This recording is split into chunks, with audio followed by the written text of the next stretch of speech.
The shimmering lights of Earth's orbital defense system cast long shadows across the rebuilt cities below. 50 years after the Convergence War, humanity had managed to rise from the ashes, establishing colonies on Mars, Europa, and Titan. The Reconstruction era, what many optimistically called the Age of Peace, was coming to an end. Humanity was growing stronger with each passing day, but the scars of subjugation remained fresh in collective memory. Colonel Arya Voss stood at the observation deck of the ESS Harbinger, the flagship of Earth's vanguard fleet. Her silhouette, framed against the backdrop of stars, had become a symbol of hope for billions across human territories. At 42, her face bore the marks of battles fought across the Orion system, yet her eyes maintained the fierce determination that had propelled her through the ranks. "Colonel, the quantum transmission from Sector 7 is ready for review," announced Lieutenant Kira Chen, her communication officer. Arya nodded without turning. "Send it to my private terminal. I'll review it immediately." The Orion system, once a minor outpost in the galactic expanse, had become humanity's stronghold after Earth's forced isolation during the Convergence War. Half a century ago, the Galactic Council had deemed humanity too volatile, too unpredictable to join the interstellar community. The war that followed nearly extinguished the human race, ending only when both sides reached exhaustion. Now, as Arya made her way to her quarters, she couldn't help but wonder what new machinations the Council had devised. The silence of the past decade had been too convenient, too calculated. Her private terminal illuminated as she entered, bathing the Spartan room in a soft blue glow. She initiated the decryption sequence, and the message from the Galactic Council appeared an olive branch wrapped around a knife. "To the governing authority of human territories, greetings. The Grand Council extends an invitation to discuss terms for humanity's controlled integration into the Galactic Commonwealth. We recognize the progress made in stabilizing your societies and are prepared to offer limited autonomy under Council supervision." Arya's fingers tightened around the edge of her desk as she continued reading. The message outlined a proposal that would permanently relegate humanity to second-class status in the galaxy, restricted technology transfers, limited expansion rights, and mandatory Council oversight of all military developments. An armistice meeting is scheduled at the neutral zone of Proxima Centauri in 14 solar cycles. We expect your representatives to arrive prepared to accept these generous terms. The thinly veiled threat behind the diplomatic language was unmistakable. Accept perpetual subservience, or face renewed conflict. Arya closed the transmission and sat in silence for several minutes. The Council expected submission. They always had. 50 years ago, humanity had fought to a standstill, but lacked the strength to demand true peace. Now, with colonies thriving and a fleet rebuilt, the Galactic Council sought to curtail human advancement before it threatened their dominance. She opened a secure channel to Earth Command. "General Ortiz, I've received the Council's message. They're not offering peace, they're demanding our surrender by another name." The General's weathered face appeared on screen, his expression grim. "The civilian authority is already assembling a diplomatic team. Chancellor Kim believes we should at least hear them out." While they prepare another trap, Arya's voice remained measured, but the intensity in her eyes betrayed her anger. "I've studied their tactics for 20 years. General, this isn't diplomacy, it's containment. They fear us now more than ever." "What would you suggest, Colonel? We're still outnumbered, outgunned." Arya leaned forward. "Not everywhere. Not always. The Council's power is stretched thin across 17 sectors. Their core worlds are well defended, but their outlying operations are vulnerable. Instead of walking into their trap, we should demonstrate that humans will no longer accept terms dictated by fear." General Ortiz's expression darkened. "You're suggesting preemptive strikes. I'm suggesting we negotiate from a position of strength, not desperation." Arya's voice was steel, wrapped in silk. Give me authorization to form a specialized strike force. Precise targets, minimal casualties, maximum impact. We'll show them that humans choose their own destiny now. The Chancellor won't approve offensive operations, not with peace talks on the horizon. Arya's smile held no warmth. Then don't tell her they're offensive. Call it advanced reconnaissance. Intelligence gathering for the negotiations. The silence that followed stretched between them, heavy with implications. Finally, the general spoke. Submit your operational outline through secure channels. I'll see what can be arranged, unofficially. As the transmission ended, Arya turned to the viewport, gazing at the distant stars, where council worlds circled in ignorant superiority. For too long, humanity had tried to prove itself worthy of acceptance. Perhaps it was time to prove they were too dangerous to ignore. Within 48 hours, Colonel Arya Voss had assembled a team of the most skilled combat specialists from across human territories. They gathered in a secure hangar bay aboard the Harbinger, where Arya addressed them directly. You've all been selected for your expertise, your discretion, and your unwavering commitment to humanity's future, she began, pacing before the assembled group. What I'm about to propose exists outside official channels. Anyone who wishes to leave now may do so without consequence. Not a single soldier moved. Arya nodded, a flicker of pride crossing her face. Then, welcome to the Steel Cavalry. Our mission is straightforward strategic strikes against Galactic Council installations to weaken their position before peace negotiations begin. Major Milo Draven, her second in command, stepped forward. His reputation as a tactical genius was matched only by his commitment to ethical warfare. Colonel, with respect, isn't this likely to derail diplomatic efforts entirely? The Council doesn't want diplomacy. Major, they want our submission. Arya activated a holographic display showing Council military deployments. They're already positioning forces along our border worlds. These aren't the actions of a party interested in fair negotiations. Dr. Lysandra Rowe, the team's communications specialist and propaganda expert, studied the projections. Public opinion is divided. Many still believe peace at any cost is preferable to renewed conflict. Which is exactly what the Council is counting on, Arya replied. Our fear of another war will drive us to accept terms that ensure human subjugation for generations. I refuse to let that happen.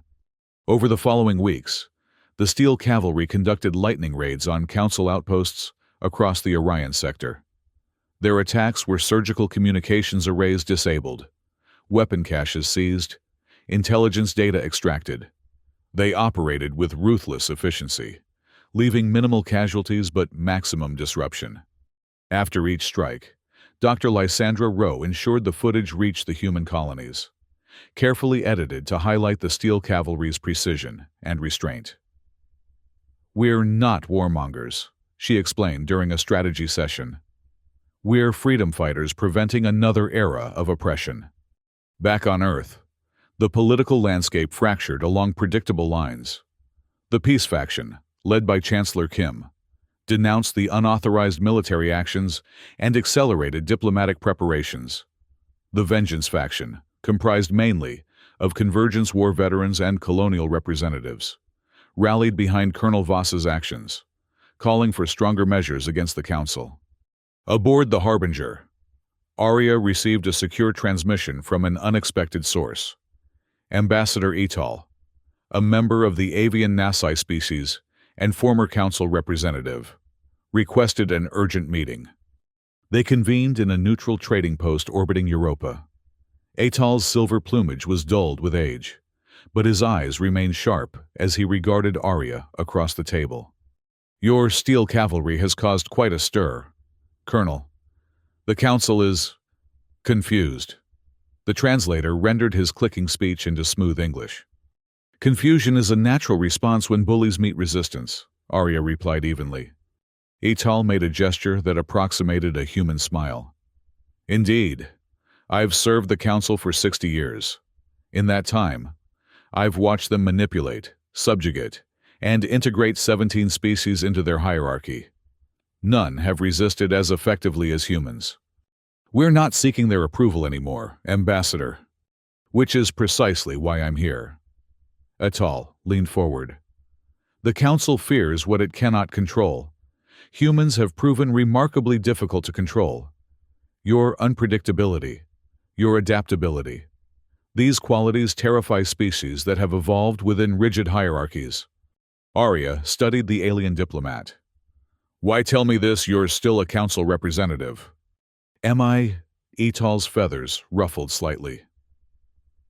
I've tendered my resignation. The council's response to your operations has convinced me their era of dominance is approaching its end. They've voted to suspend all autonomy negotiations and implement immediate containment protocols. Containment, Arya's voice sharpened. Blockades. Planetary isolation. Possibly worse. They're moving beyond diplomacy to survival mode. Etal placed a data crystal on the table. This contains the Council's defense protocols, command codes, and facility schematics. I believe humans would use them more wisely than my former masters. Arya didn't reach for the crystal immediately. Why betray your people? I'm not betraying my people, Colonel. I'm ensuring their survival by aligning with the ascendant power. Etal rose from his seat. The Council has ruled through fear for millennia. Perhaps it's time they experience that fear themselves. After Etal departed, Arya examined the crystal's contents.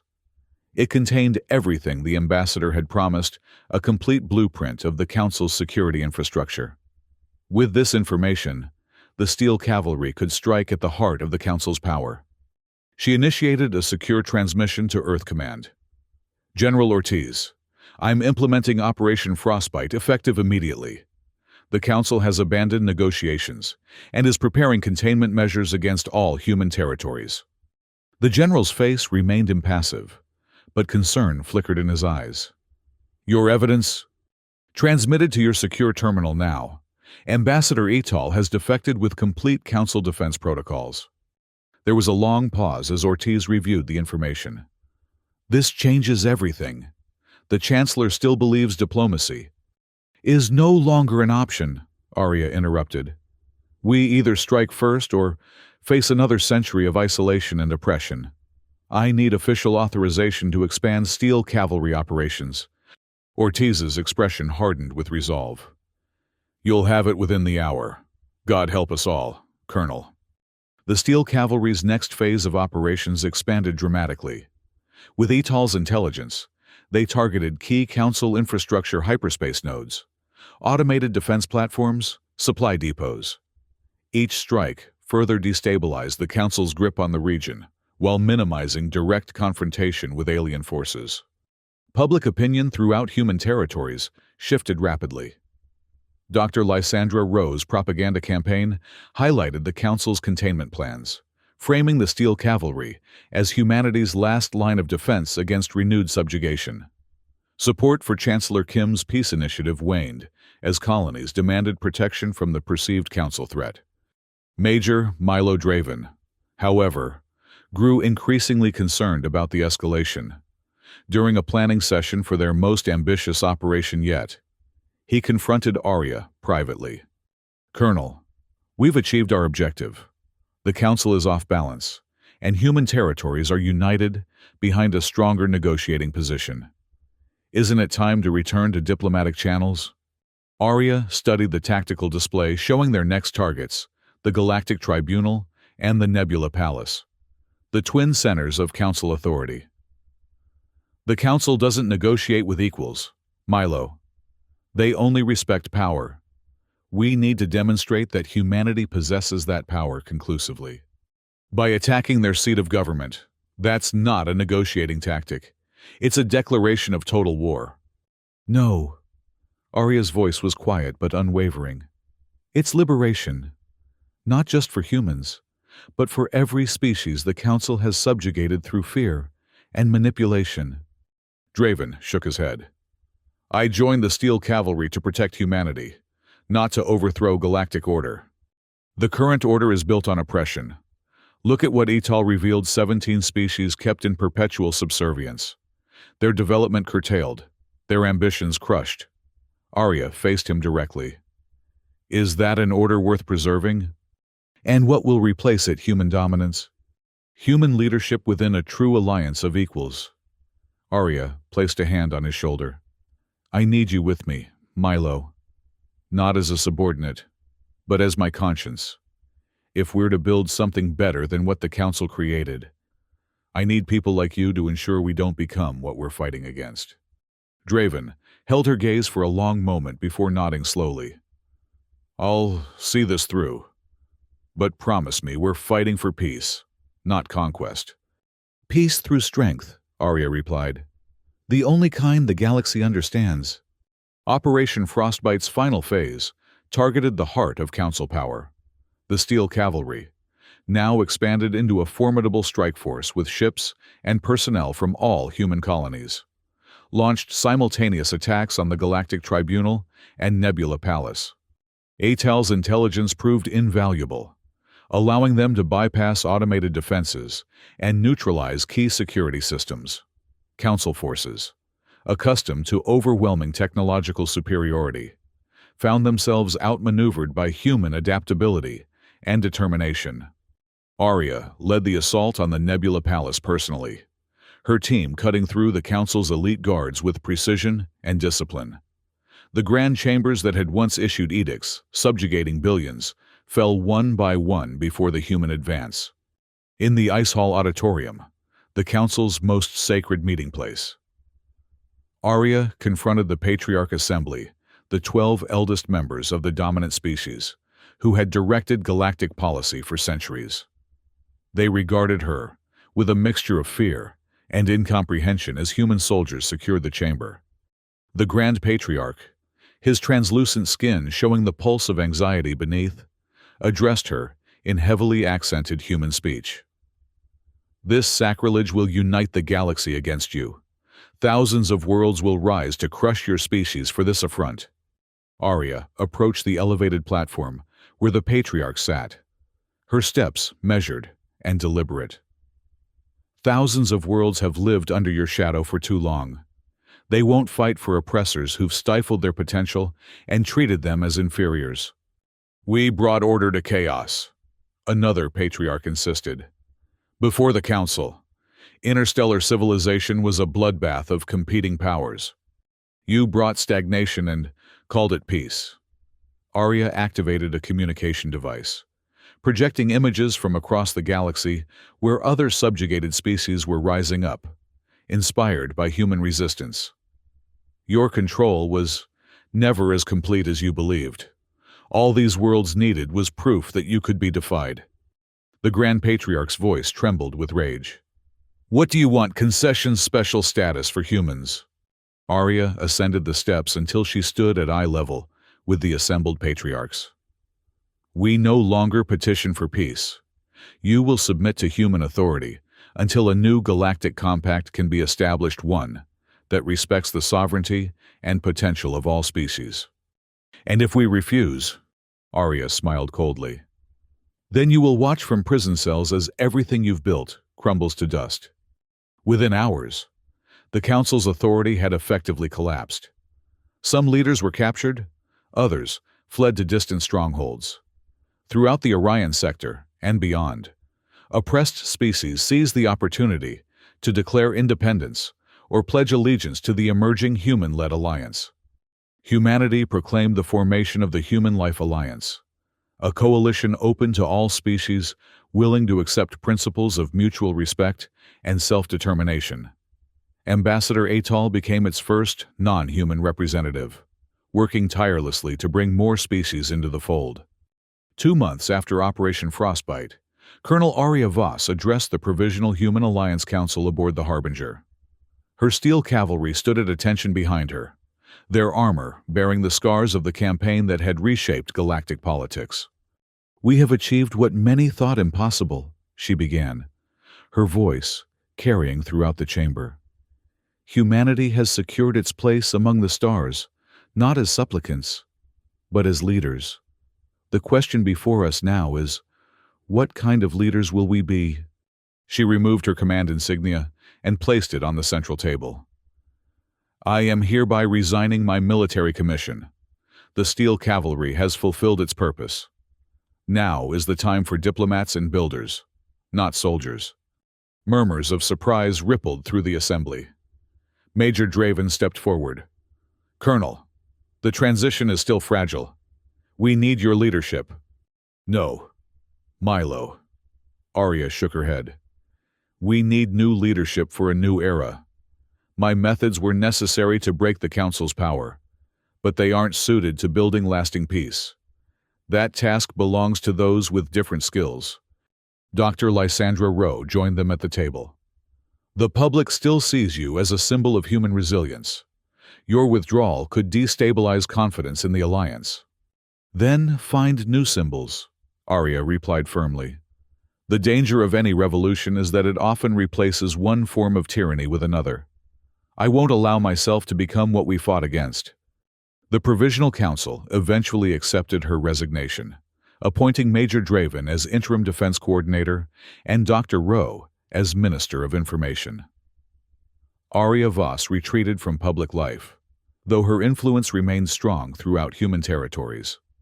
Across the galaxy, former Council worlds watched the emerging human alliance with a mixture of fear and fascination.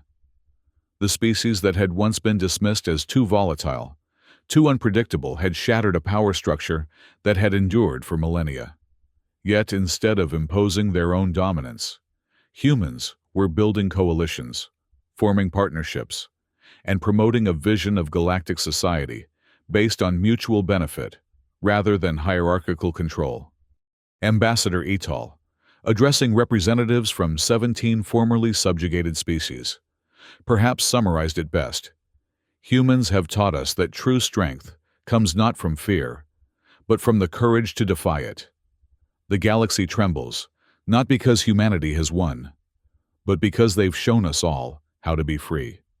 In her private retreat on Titan, Arya Voss watched the Alliance's development with cautious optimism. She had chosen vengeance when peace meant submission, violence when diplomacy served oppression. History would judge whether those choices had set humanity on a path to greatness or ruin. But as reports arrived of new species joining the Alliance, of technological exchanges and cultural celebrations across the stars, she allowed herself to hope that the fire of human defiance had forged not just victory, but the possibility of a truly enlightened galactic civilization. The galaxy's rulers had indeed been frozen in fear, but from that fear, perhaps something far greater than the Council's rigid order, would emerge a future where no species needed to bow before another in the endless night of space. 50 years after the Convergence War had left Earth isolated and wounded, the planet had transformed. The sprawling metropolises of New Beijing, Neo-Lagos, and Aurora Prime had risen from the ruins, their architecture blending necessity with aspiration. Massive defense arrays punctuated the skyline, a constant reminder of humanity's determination never again to face extinction. Colonel Arya Voss had witnessed this transformation firsthand. Born in the aftermath of humanity's near destruction, she had grown up in the bunker cities of what had once been the European continent. Her parents, both military officers, had instilled in her a fierce protectiveness toward human civilization and an uncompromising distrust of the Galactic Council that had tried to crush their species. The ESS Harbinger reflected humanity's evolution, sleek, efficient, and deceptively powerful. As Arya made her way from the observation deck to her quarters, crew members saluted with a reverence reserved for living legends. Her successful defense of the Titan colony against Council-backed pirates 5 years earlier had cemented her reputation as humanity's shield. Her quarters were Spartan by choice rather than regulation. A single shelf held physical books, rare artifacts in a digital age, most detailing Council tactics and alien psychology. The only personal touch was a steel-forged replica of the Orion constellation, a gift from the survivors of Outpost Jericho after she had evacuated them during a radiation storm. The message from the Galactic Council, felt like poison in her mind as she reviewed it again. Behind the diplomatic jargon lay the same arrogance that had justified the Convergence War, the belief that humans were dangerous children needing supervision and restraint. She opened a secure channel to Earth Command, her decision already crystallizing. The face of General Diego Ortiz appeared weathered, grave, and bearing the distinctive neural augmentation scar that marked veterans of the psionic campaigns. "The Council is moving again," she said without preamble. "They're offering integration on terms that would make us vassals in perpetuity." General Ortiz frowned. The diplomatic corps received the same communication. Chancellor Kim is viewing it as a breakthrough. Kim wasn't on the front lines, Arya replied, her voice hardening. She didn't see what their pacification protocols did to our colonies. This isn't diplomacy. It's the prelude to another attempt at subjugation. Perhaps, but our military readiness isn't what it needs to be for direct confrontation. The terraforming costs on Mars and Titan have drained resources from fleet expansion. Arya leaned closer to the display. Which is why I'm not suggesting open warfare. The Council's power is vast but diffuse. Their authority relies on the perception of invincibility. Shatter that perception, and their coalition begins to fracture. You're proposing targeted strikes. It wasn't a question. Precisely. Give me authorization to form a specialized unit off the books. I'll select operators personally, small teams, hitting critical infrastructure. We demonstrate that humans can reach them anywhere, anytime. The general's expression remained impassive, but his eyes betrayed calculation. Chancellor Kim would never approve. Then don't seek her approval. Military intelligence operations don't require civilian authorization below certain thresholds. What you're suggesting exceeds every threshold in the Charter. Arya's expression didn't waver. Then we operate without a charter. Humanity's survival is at stake. General, we can follow protocol and submit to eternal servitude. Or we can show the Council that humans will never kneel again. The silence stretched between them, heavy with implications. Finally, Ortiz nodded almost imperceptibly. Submit your operational framework through the Black Channel. No official record. No direct authorization. If you're compromised, Earth Command will disavow all knowledge. Understood, and thank you, General. As the transmission ended, Arya immediately began composing messages to specific officers throughout the fleet, men and women whose skills and discretion she trusted implicitly. The Steel Cavalry would need to operate in absolute secrecy, at least initially. By the time the Harbinger reached Earth orbit 48 hours later, 23 elite operators had been quietly reassigned to special training exercises under Colonel Voss's command. They gathered in a secure section of Lunar Base Alpha, away from the regular rotation of personnel. The assembled group represented humanity's finest veteran soldiers from Mars's Orbital Defense Force, infiltration specialists from Europa's ice tunneling divisions, tech warfare experts from Earth's Cyber Command. All had distinguished service records. All had personal reasons to distrust the Galactic Council. Major Milo Draven was the last to arrive. His expression guarded as he surveyed the group. At 38, he had already refused 3 promotions to remain in active field command. His tactical brilliance was matched by his unwavering ethical code, a combination that had saved countless lives, but occasionally frustrated superiors seeking expedient solutions. Quite the assembly, he remarked quietly as he joined Arya at the front of the room. Although I notice we're light on diplomatic staff. This isn't a diplomatic mission, Arya replied, equally soft. But I value your perspective, Milo. You see angles I might miss in the heat of conviction. He studied her face for a moment. And if my perspective suggests this entire operation is premature, then I'll listen. But I'll also ask you to consider what happens if we wait until the Council springs its trap. Before he could respond, Arya stepped forward to address the group. The room immediately fell silent, all eyes fixed on her with an intensity that bordered on reverence. "You've all been selected because you understand what's at stake," she began, her voice carrying clearly without need for amplification. "The Galactic Council has extended an invitation to discuss humanity's integration into their commonwealth. An invitation wrapped in silk but backed by steel." She activated a holographic display showing Council fleet movements over the past 6 months. While they speak of peace, their actions tell a different story. Military buildup near our border worlds, intelligence operatives infiltrating our colonies, technology embargoes targeting our developmental weaknesses. The display shifted to show the text of the Council's proposal. Key phrases, highlighted in warning red. The terms they offer would permanently restrict our technological development, limit our territorial expansion, and subject our military to Council oversight. This isn't partnership, it's subjugation with a polite face. Major Draven stepped forward. "Many would argue that partial autonomy is preferable to renewed conflict. The Convergence War nearly destroyed us."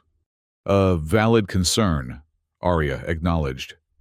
"Which is why we're not seeking open warfare. The Steel Cavalry will conduct precision strikes against Council infrastructure communications nodes, supply depots, intelligence outposts. We'll degrade their operational capacity while demonstrating that humans can no longer be contained or controlled." Dr. Lysandra Rowe, a tall woman with close-cropped silver hair and intense dark eyes, raised her hand. Before joining the military, she had been a leading expert in memetic warfare, the science of information as a strategic weapon. "And the narrative. How do we frame these actions to both human and alien audiences? That's where your expertise becomes crucial." "Doctor," Arya replied, "we need to present these operations not as aggressive warfare, but as necessary defensive measures. The Council has systematically undermined every species that joined their commonwealth. We're simply refusing to follow the same path to servitude." Over the next week, the Steel Cavalry transformed from concept to operational reality. Using the Harbinger as their mobile headquarters, they conducted exhaustive planning sessions, analyzing Council vulnerabilities and establishing untraceable communication protocols. Their first target was a Council monitoring station in the Proxima Centauri system, ostensibly a scientific outpost, but actually a sophisticated surveillance hub tracking all human ship movements. The 4-person strike team infiltrated the facility using adaptive camouflage technology, planted quantum disruption devices at key points, and extracted without casualties. The station's surveillance capabilities were crippled, creating a blind spot in the Council's monitoring network. When Council investigators arrived, they found no evidence of human involvement, only system failures that their own technicians couldn't explain. 3 more operations followed in rapid succession: a weapons cache seized from a Council forward base, a communication relay reconfigured to broadcast human propaganda to subjugated worlds, an intelligence database extracted from a supposedly impenetrable data vault. After each operation, Dr. Lysandra Rowe carefully edited and distributed footage throughout human territories. The narrative she crafted positioned the Steel Cavalry as defenders, rather than aggressors, measured professionals countering Council encroachment, rather than vengeful warriors seeking confrontation. "Perception shapes reality," she explained during a strategy session aboard the Harbinger. "For too long, humans have been portrayed as volatile primitives, barely worthy of galactic citizenship.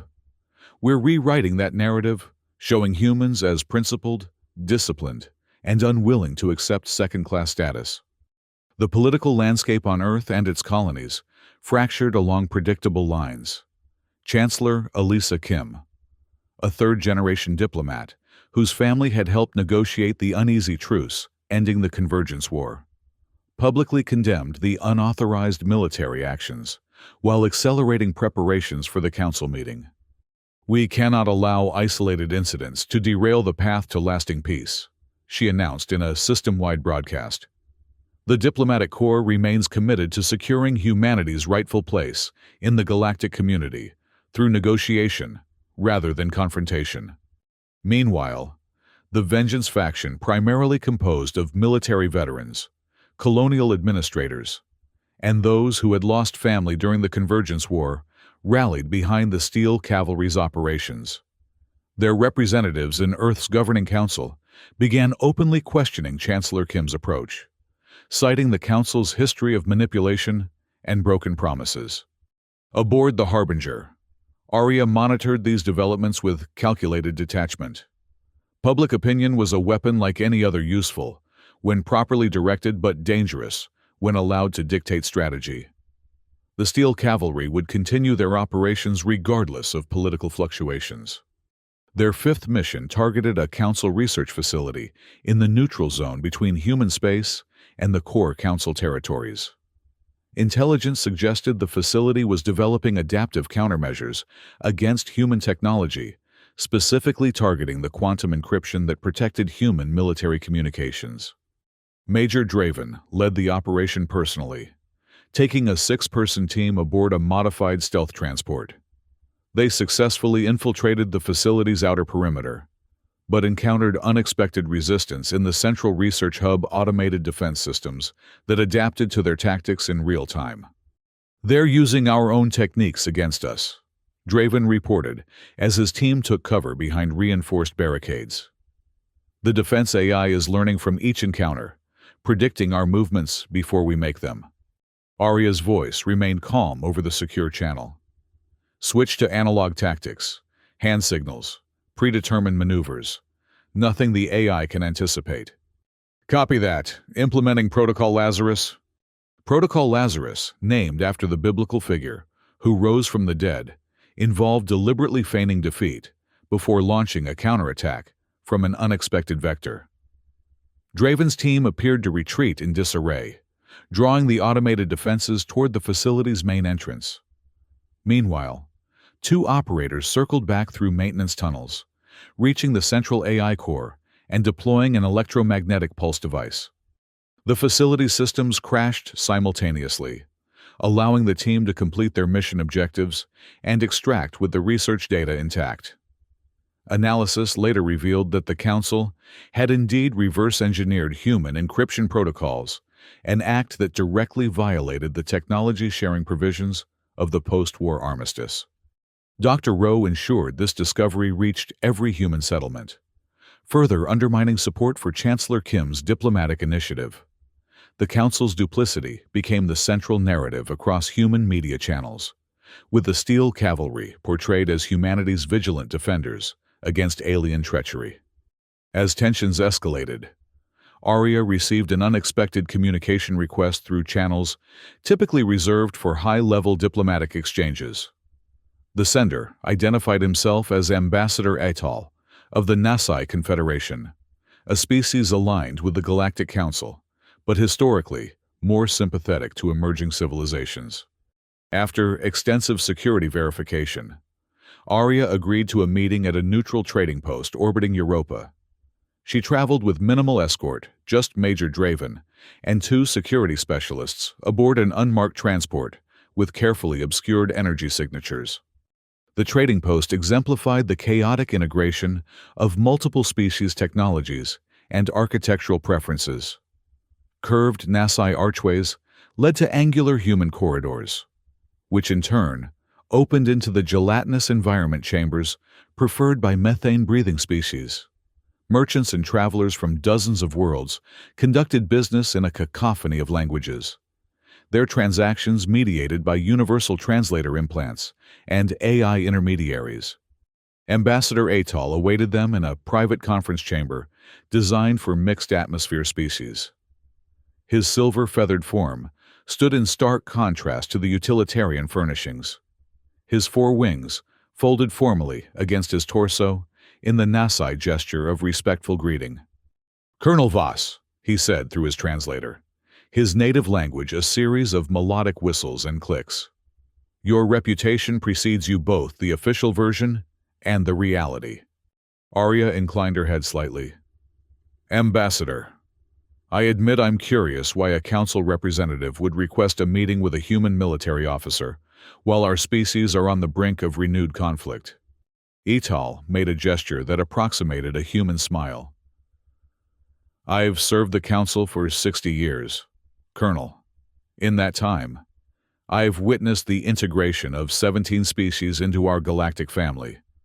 Some submitted willingly, seduced by promises of technology and protection. Others resisted until resistance became futile. None have challenged the Council's fundamental authority as effectively as humans. We're stubborn that way, Arya replied evenly. We prefer to determine our own fate. A quality my own people once possessed, before comfort dulled our instincts. Etal settled into a perching stance, his wings slightly extended for balance. The Council fears what it cannot predict or control. Humans, with your rapid adaptation, your willingness to embrace risk, your strange blend of cooperation and competition represent everything that terrifies species evolved within rigid hierarchical structures. Major Draven shifted slightly, his hand never far from his concealed weapon. You still haven't explained why you've sought this meeting, Ambassador.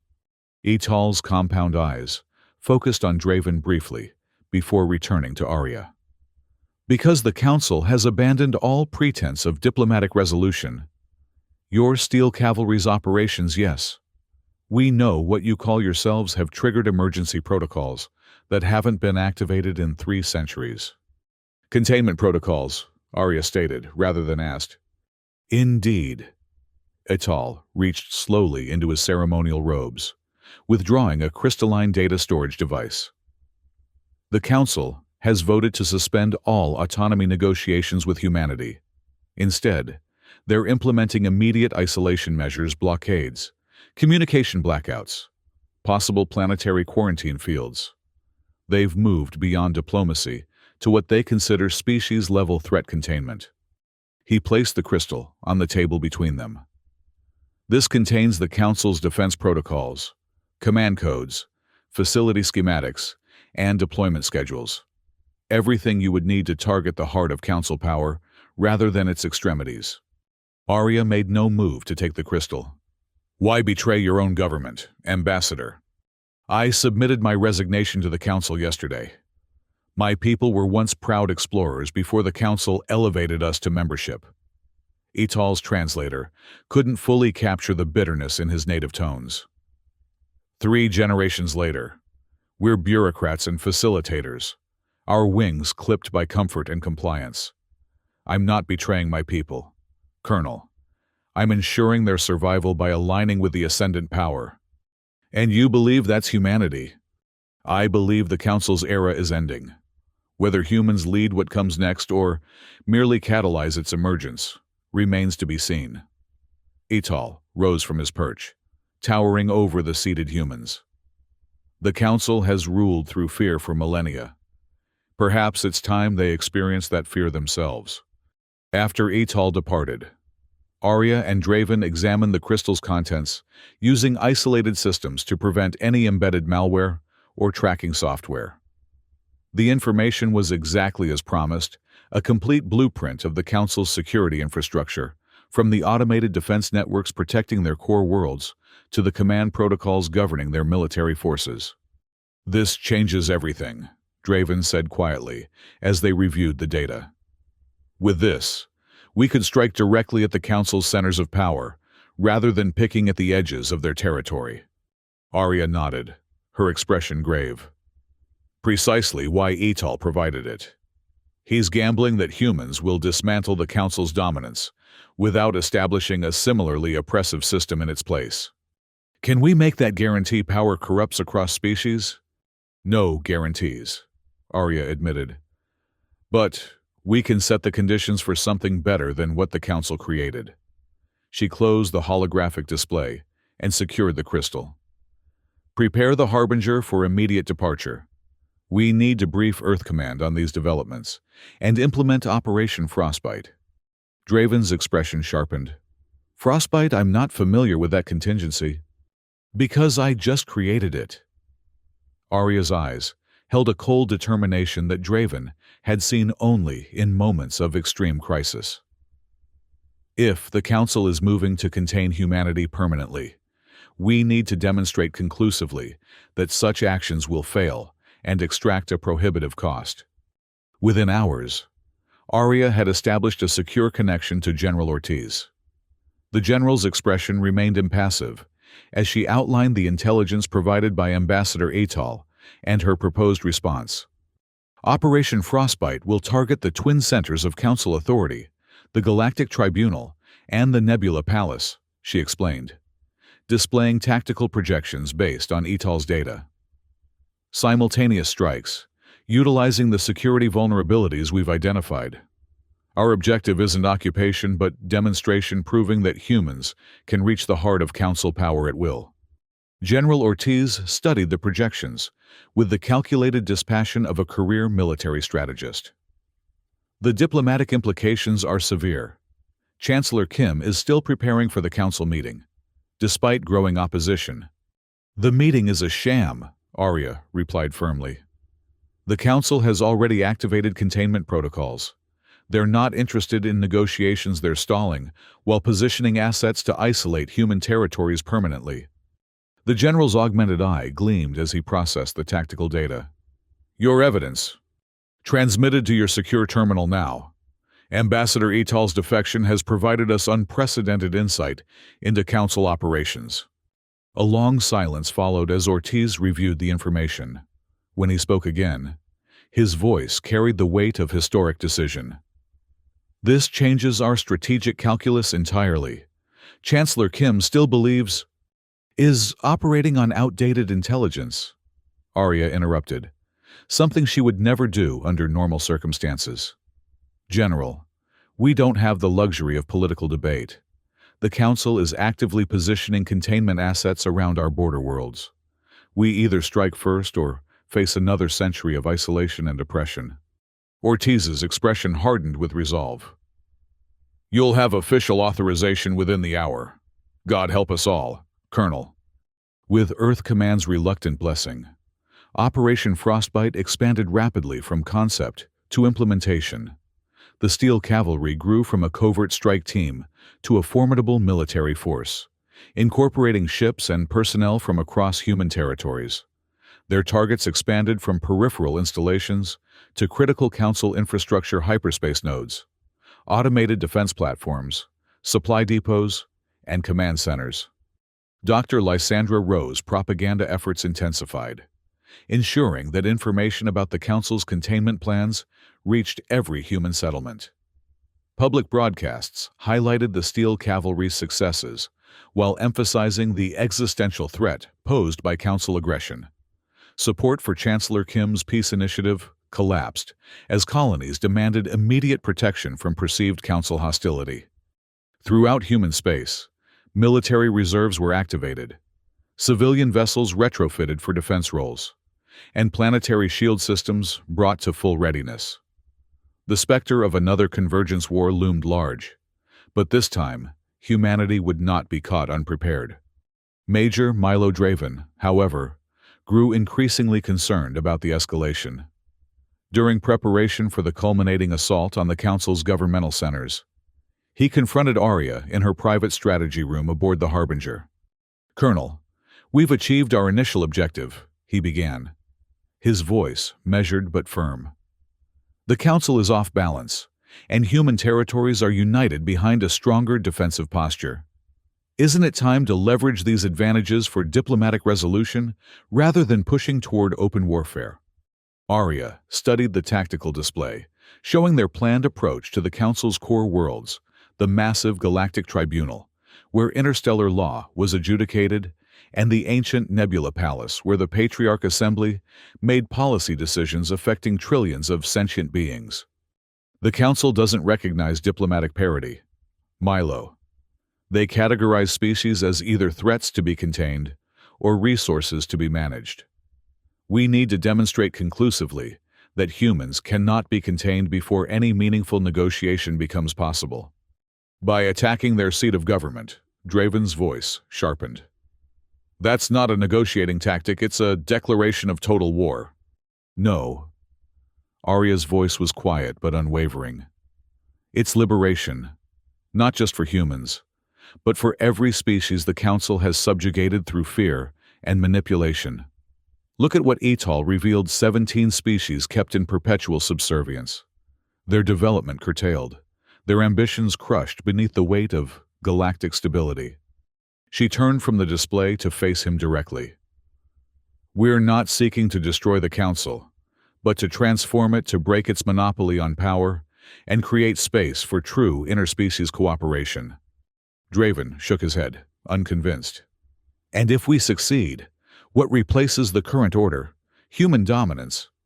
Human leadership within a true alliance of equals.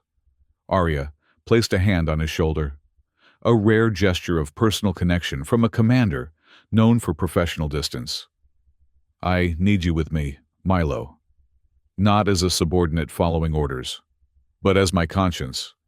If we're to build something better than what the Council created, I need people like you to ensure we don't become what we're fighting against.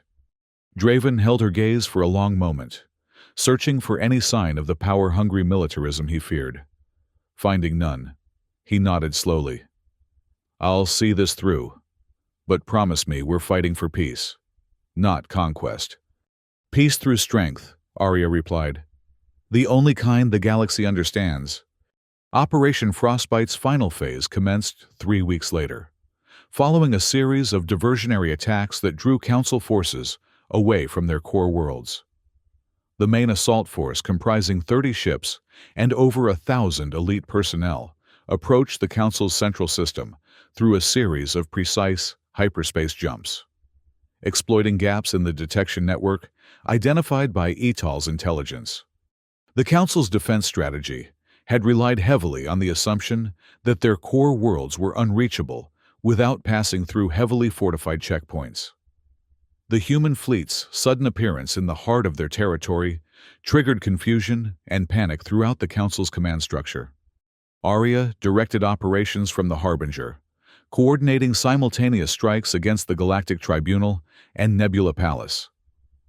Etal's intelligence allowed them to bypass automated defenses and neutralize key security systems before Council forces could organize an effective response. All teams, execute precision protocols, she ordered as the assault began. Minimum casualties, maximum impact. We're here to break their power, not their people. The Council's elite guards, accustomed to overwhelming technological superiority, found themselves outmaneuvered by human adaptability and determination. Centuries of unchallenged dominance had bred complacency, a weakness the steel cavalry exploited mercilessly. Arya led the assault on the Nebula Palace personally, her team cutting through the ornate chambers and grand halls with methodical efficiency. Council officials fled before their advance, their confidence in their own invincibility shattered by the human presence in their most sacred spaces. In the Ice Hall Auditorium, so named for its walls of translucent crystal that refracted light in patterns resembling frozen water, Arya confronted the Patriarch Assembly. The 12 eldest members of the dominant species sat in their ceremonial robes, their expressions a mixture of fear, incomprehension, and indignation as human soldiers secured the chamber. The Grand Patriarch, his translucent skin showing the pulse of anxiety beneath, addressed her in heavily accented human speech. This sacrilege will unite the galaxy against you. Thousands of worlds will rise to crush your species for this affront. Arya approached the elevated platform where the Patriarch sat, her steps measured and deliberate. The Orion steel sword at her hip, a ceremonial weapon given to her after the defense of Titan, remained sheathed. A deliberate signal that this was conquest, not slaughter. Thousands of worlds have lived under your shadow for too long, she replied, her voice carrying throughout the chamber. They won't fight for oppressors who've stifled their potential and treated them as inferiors. We brought order to chaos, another Patriarch insisted, rising from his seat, only to be gently pushed back by a human soldier. Before the Council, Interstellar civilization was a bloodbath of competing powers, destroying one another for resources and territory. You brought stagnation and called it peace. Arya activated a communication device, projecting images from across the galaxy, where other subjugated species were rising up, inspired by human resistance. News of the Steel Cavalry's penetration of Council defenses had spread rapidly, triggering demonstrations and rebellions on dozens of worlds. Your control was never as complete as you believed. All these worlds needed was proof that you could be defied. The Grand Patriarch's voice trembled with rage or fear, perhaps both. What do you want? Concessions, special status for humans. Name your price, and leave this sacred place. Arya ascended the steps until she stood at eye level with the assembled patriarchs, her expression implacable. We no longer petition for peace or beg for recognition. The council as you've known it is ended. You will submit to human authority until a new galactic compact can be established, one that respects the sovereignty and potential of all species. And if we refuse, the Grand Patriarch's multiple limbs trembled with indignation. Arya smiled coldly. Then you will watch from prison cells as everything you've built crumbles to dust. Within hours, the Council's authority had effectively collapsed. Some leaders were captured, others fled to distant strongholds or sought asylum with independent powers beyond Council space. Throughout the Orion sector and beyond, oppressed species seized the opportunity to declare independence or pledge allegiance to the emerging human-led alliance. Major Draven coordinated with Ambassador Etal to establish communication with resistance movements across former Council territories. Dr. Lysandra Rowe crafted messages of reassurance and liberation, broadcast on all frequencies in multiple languages. The narrative she created positioned humans not as conquerors, but as liberators, catalysts for a new era of galactic cooperation.